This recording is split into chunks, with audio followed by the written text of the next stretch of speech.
কোনো অবস্থা ছিল না। আমরা আমরা পরের দিনও দেখেছি কারখানাগুলো সেখানে ধোঁয়া উঠছে এবং দাহ্য পদার্থ সেখানে রাখা হয়েছে। একটা কেমিক্যাল গোডাউনের পাশে গার্মেন্টস রাখা হয়, এটা কোন আইনে আছে? পৃথিবীর কোন আইনে নাই যে দাহ্য পদার্থের সাথে আপনি কোনো গার্মেন্ট প্রোডাক্ট, আপনি একটা গার্মেন্ট কারখানা আপনি রাখতে পারেন। একই ঘটনা ঘটেছে। এবং গতকাল যে চট্টগ্রামে যেটা আগুন হয়েছে, আমাদের ভাগ্য যে সেখানে শ্রমিক হতাহত হয়নি, কিন্তু যে ব্যাপক অগ্নিকাণ্ড হয়েছে, এই ব্যাপক অগ্নিকাণ্ডের মধ্যেও আমরা কিন্তু দেখছি দাহ্য পদার্থ সেখানে ব্যাপক ছিল বলেই আজকে তারা 19টা ফায়ার সার্ভিসের টিম গিয়েও কিন্তু তাদেরকে সারা রাত আজকে চেষ্টা করে আগুন নির্বাপন করতে পারেনি। এখনো আগুন জ্বলছে সেখানে। এই যে পরিস্থিতির জন্য দায়ী কারা? এর প্রধান দায়ী হচ্ছে রাষ্ট্র, এর প্রধানতার দায়ী হচ্ছে সরকার, আর সবচেয়ে প্রথমে দায়িত্ব হচ্ছে মালিকের। এই মালিক হচ্ছে খুনি মালিক। আমি পরিষ্কার করে বলতে চাই, এই খুনি মালিকদের বিচার চাই।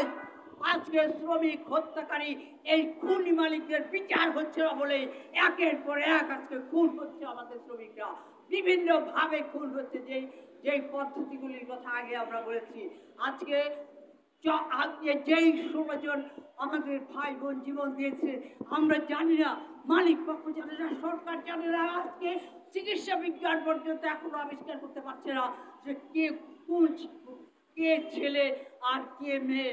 তারা এমন ভাবে দগ্ধ হয়েছে, তাদের চিহ্ন মুছে গেছে। আজকে মানব দেহের কোনো চিহ্ন তাদের মুছে গেছে, তারা অগ্নিদগ্ধ হয়ে এমন অবস্থা তাদের হয়েছে। ডিএনএ টেস্ট করে তাদের পরিচয় নির্ধারণ করতে হবে। আজকে পরিস্থিতি হচ্ছে এরকম। এই মর্মান্তিক পরিণতির জন্য দায়ীকে প্রাথমিকভাবে দায়ী হচ্ছে অবশ্যই এই মালিক পক্ষের যদি বিচার হতো, ইতিপূর্বে যে সমস্ত হত্যাকাণ্ড ঘটেছে, এই হত্যাকাণ্ডগুলো যদি বিচার হতো, তাহলে আজকে এই আবার পুনরায় এই আগুনে পুড়ে শ্রমিককে জীবন দিতে হতো না। সেই জন্য আজকে আমাদের এই অধিকার আন্দোলনের সমাবেশ থেকে আমি পরিষ্কারভাবে দাবি জানাচ্ছি, মিরপুরে যে আগুনে যে আমাদের 16 জন বা আমার 18 জন ভাই বোন যে নিহত হয়েছেন, ওই খুনি মালিককে এখনো কেন গ্রেফতার করা হয়নি? এটা আমার প্রশ্ন।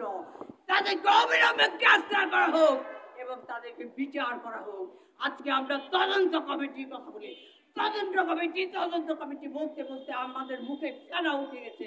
এই কোন তদন্ত কমিটি আজ পর্যন্ত বিচার বিভাগে অনেক উচ্চ পর্যায়ে তদন্ত কমিটি হয়েছে অনেক আন্দোলনের মুখে, কিন্তু কোন তদন্ত কমিটি আজকে মালিক পক্ষকে অভিযুক্ত করেনি অবহেলাজনিত কারণে। বড় জোরে বলেছেন আপনাদের ক্ষেত্রে, কিন্তু আমরা যে জিনিসটা দেখতে পাচ্ছি বন্ধুরা, আজকে সরকারের যে সমস্ত কর্মকর্তা, তাদের যেরকম বিচার হওয়া দরকার, মালিককে আজকে তার যে আজ কারখানায় যেরকম সুরক্ষার ব্যবস্থা থাকা উচিত, নিরাপদ কর্ম পরিবেশ থাকা উচিত, সেগুলির ব্যবস্থা করছে না বলেই শ্রমিকদেরকে বারবার জীবন দিতে হচ্ছে বন্ধুরা।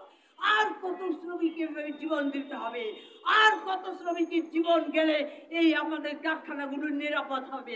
আর কত শ্রমিক আজকে তার জীবন দিলে খুন হলে আমাদের এই কারখানাগুলো মৃত্যুকূপের অভিযোগ থেকে মুক্তি পাবে? এই কারখানাগুলো একটা মৃত্যুকূপে পরিণত হয়েছে বন্ধুরা। আমরা গার্মেন্ট কারখানাগুলোকে, পুরো কারখানাকে আমরা মৃত্যুকূপ হিসেবে দেখতে চাই না।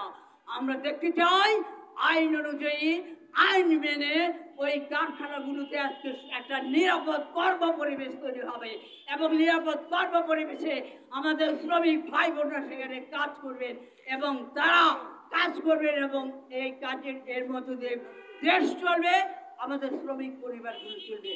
আজকে যে অবস্থা চলছে, এটা কোনোভাবে মানা যায় না বন্ধুরা।